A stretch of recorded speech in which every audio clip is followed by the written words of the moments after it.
C'est des vœux de santé avant toute chose. Nous devons rendre grâce, pouvoir passer le cap d'une année. Et c'est un plaisir, mais c'est d'abord une grâce.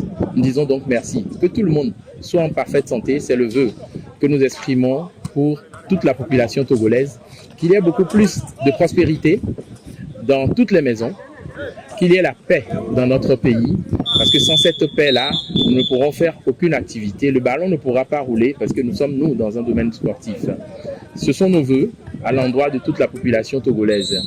Que nos dirigeants soient en parfaite santé afin qu'ils puissent diriger encore plus notre pays, afin de nous amener vers des horizons, qu'on puisse tutoyer les nuages avec des médailles.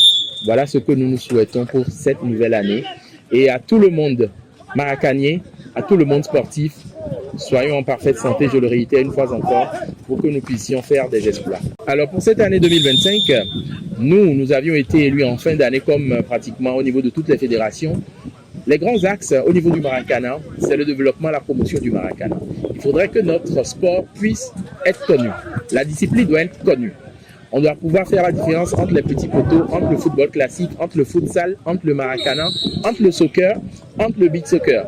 Voilà autant de dérivés du football qui sont connus ou pas connus, mais nous devons faire en sorte qu'on puisse connaître le maracana.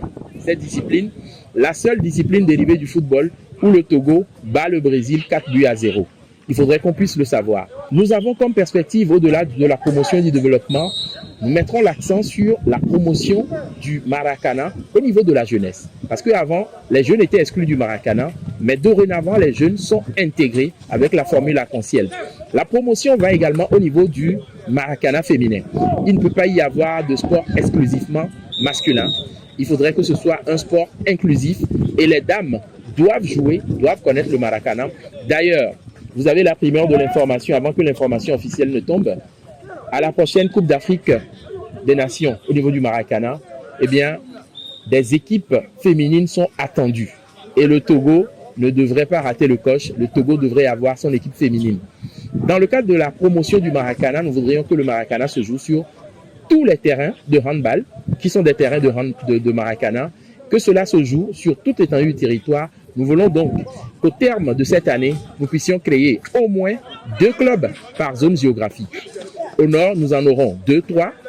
Au sud, nous en aurons 2-3 également. C'est ça ce que nous voulons pour cette année 2025 au niveau du Maracana. Et bien entendu, cerise sur le gâteau, le Togo va encore remporter une médaille. Et attention, il ne s'agira ni d'argent ni de bronze, mais cette fois-ci, ce sera l'or au niveau de la Maracane qui se tiendra en Guinée-Bissau en septembre de l'année 2025. Voilà les perspectives pour le Maracana.